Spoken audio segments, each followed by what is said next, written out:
YouTube, what's going on? It's Juan Gotti here with another video, and Redskins continue to make moves, man. The Washington Redskins continue to make moves. So today they officially announced that they have hired former head coach and defensive coordinator Jack Del Rio to be the defensive coordinator.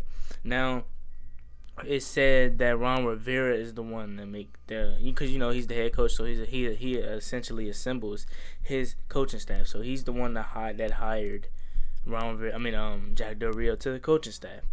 So yesterday I made a video that actually got quite a lot of views that said the Washington Redskins is to hire Jack Del Rio, and then after that video went up, it was a lot of report speculation saying that we were still interested in hiring Steve Wilks. So when we do make these report videos, we don't put official in the title because nothing's never official with the Washington Redskins until it actually says official, okay? Because even the pages on Instagram that we go to, like Redskins Today, even he makes mistakes sometimes. So bear with us,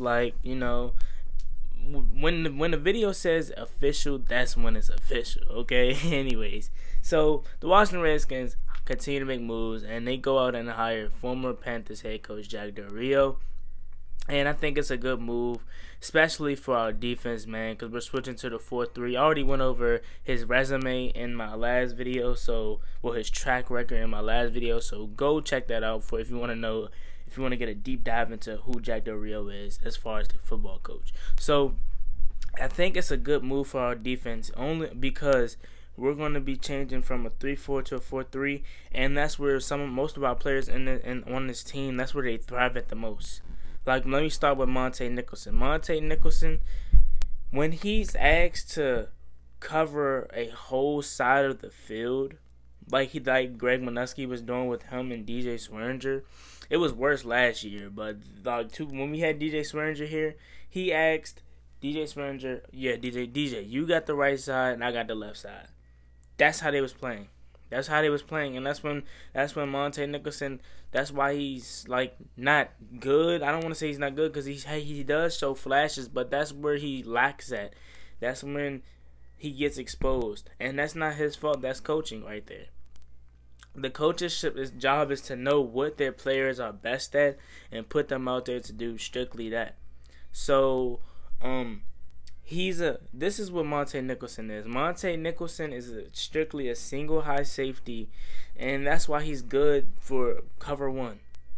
Because he's strictly a single high safety, and he's not going to be playing. He's not asking him to cover one half of the field. He's not asking him to cover man to man, because we all know that's what he's not good at. I'm sorry, that's what he's not good at. I'm trying to find the nice way to say it.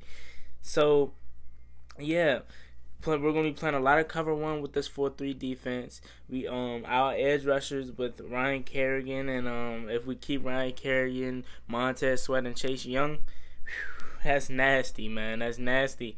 So they're gonna be strictly asked to put their hand in the dirt and go get that quarterback, man. They don't have to worry about you dropping into coverage and covering tight ends and covering the flats, because that's what our outside linebackers is for. That's what the only weakness I say that this team has is a weak side linebacker. Other than that, we're good. We're good at linebacker. Reuben Foster, Sean Dion Hamilton, Cole Holcomb, the list goes on and on. I'm actually surprised why Sean Dion Hamilton doesn't get a lot of snaps.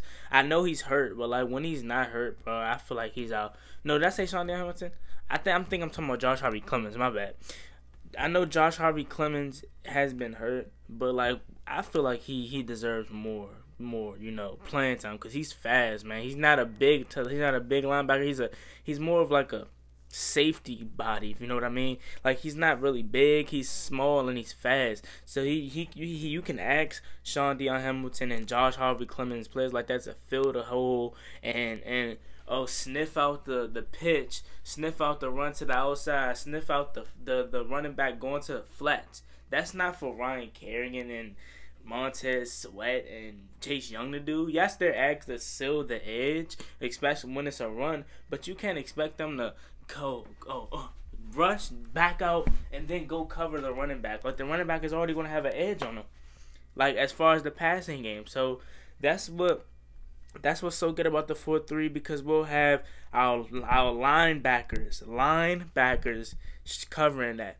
That's for like the John Ballsticks. Even though John Ballstick wasn't so good in the 4-3, that's why we might not bring him back, because we're switching. But still, you get my point. So moving on, this is what I think the defense is gonna look like next year. So this is just me. Okay, boom. If we decide to keep Ryan Kerrigan, we start Chase, Sweat, the two edge rushers, and then say Sweat or Chase needs a break, they need a breather, you bring in Ryan Kerrigan, right? Boom. So we're good. And then the interior for the 4-3, you only have 2 down linemen, so you're gonna have Sweat, 2 linemen right here, and then Chase, or vice versa. So what I'm thinking is Sweat. No. I keep mixing the size of the ball up. Chase, then you're gonna have Payne. I preferably say Payne and Ioannidis, but Jonathan Allen too. So the defense is gonna look like this: Chase, Payne, Ioannidis, because this is who I think should get it. Ioannidis, and then Montez Sweat. That is scary, man, because even when they're not on the field, we're so deep in those positions that the rotation is going to be nasty. Oh, Payne. Oh, coach. This is Deron Payne. Coach, I'm tired. I need to break out. Okay, fine. Boom. Tim Settle. Devon Hester, who we got from Philly, that's actually been pretty good. Tim Settle coming to game. Ioannidis coming to game, because we know Ioannidis isn't really the starter, the primary, D lineman is really Deron Payne and Jonathan Allen. Ioannidis coming to game. Allen coming to game. Ioannidis come out. We're so stacked at those positions that we can have so many rotation. We can have a good rotation of players. So if our best D lineman's out the game for a breather, we're not missing a beat, because we have somebody that's just as good as him backing him up. But who knows if that's how they're going to run the defense. That's just me as a fan. That's how I see it. We don't know if they're going to run the defense like that, because they could fool us around and have a better way of doing it and messing, because we're not the coach. So they can have some way of better doing the whole situation. Now, let me talk about the cornerbacks, and I'm going to get out of here right quick. The cornerbacks, this is just me. Dunbar, of course, the GOAT Dunbar, this side, right?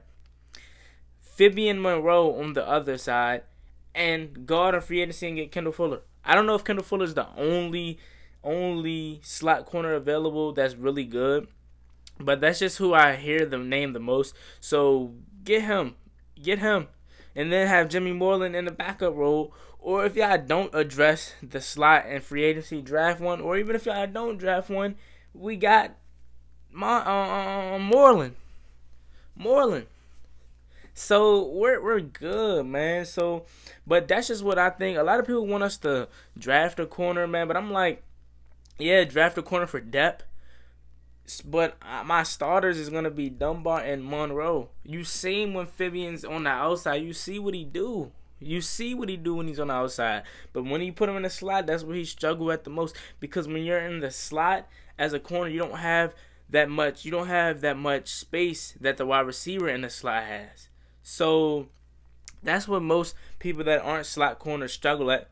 It's not like how slot corners can go out and play the outside, because the outside is quite frankly easy to play. But then when you're an outside corner going into the slot, it's really hard. Just like, for an example, with the Lions game the other day, Darius Slay is a great corner on the outside. He was strapping Devontae Adams.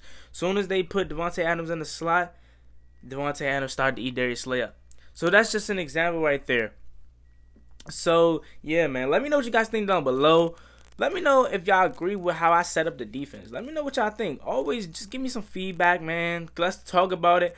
And always like, comment, subscribe. Hail to the Redskins. Hashtag Dan the Man. Because this is a new wave coming in DC, man. We're taking over the 2020s. So like, comment, subscribe. Turn on post notifications. And always, I'll see you guys later, man. Peace.